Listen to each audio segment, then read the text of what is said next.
Hey guys, welcome back to HubClick. In this video, I'll be showing you how to change flight date in AirAsia. But first, check our special offer in the description. So, let's get started.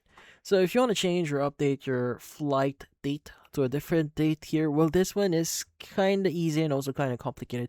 Depends, but in this case, how do you do it? Well, the first thing that you want to do is you want to access their official website. It's going to be airasia.com. Now, typically, the top right, you should see the login or sign up button. So, I'm assuming you already have your account here. So, just go ahead and sign in. Now, if you're not aware yet, if you go to the bottom right of the screen, we have what we call Bo. Now, Bo here is the intelligent chatbot for AirAsia.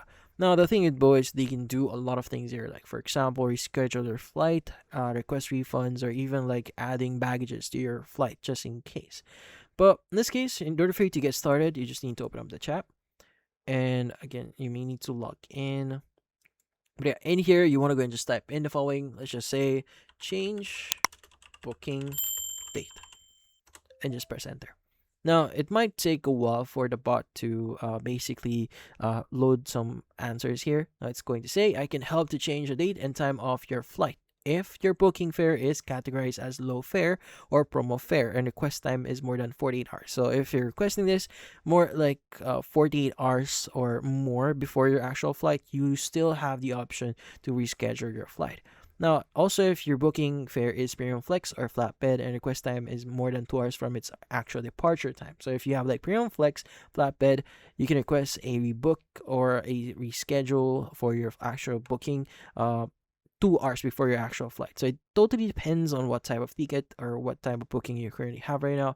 Now, in order for you to continue, you could go and just click on yes. Now, if you want to see the fees and charges here, so sometimes you may need to pay more in order for you to change your flight. Like for example, your seat, you may need to pay for it more. So it's unavoidable. So just answer yes here. Now, from here on, it's going to ask you to provide your booking number or your PNR. So go ahead and just provide your booking number here, which is usually 6 characters. And once you provide that, they will be able to guide you through the whole process here on changing your flight. So they may send confirm a few things here, details, your seat number, and also they may send you they may redirect you to a page where you could go ahead and just process your payment via that way, because again, you may need to pay for additional things in order for you to change your seat or your seating. But in this case, that's about it. So for this video, hit the like and subscribe button and watch our next video.